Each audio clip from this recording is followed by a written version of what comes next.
کہتی افتخار بھائی دراصل فیروز بھائی نے مجھ پہ بہت احسان کیے تھے.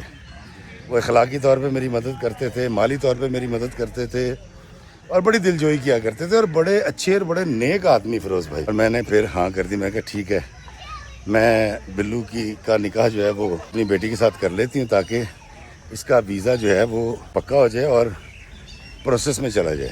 صفیہ کہتی ہے میں نے اپنی بیٹی سے بات کی تو اس نے کہا امی جیسا آپ چاہیں گے ویسا کروں گی, میں آپ کی خوشی میں راضی ہوں.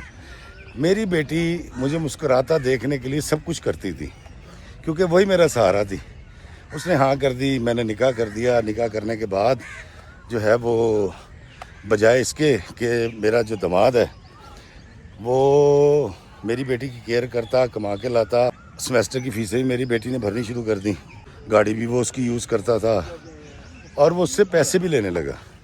میری بیٹی اس کا خرچہ اٹھانے لگی.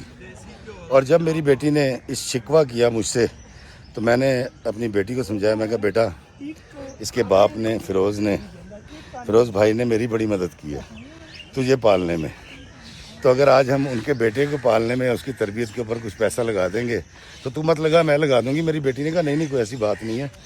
خیر ہم دونوں ماں بیٹی بلو کی خدمت کرتے رہے, اور بلو صاحب جو ہیں وہ ڈگری لینے کے بعد گھر آ کے بیٹھ گئے تھے.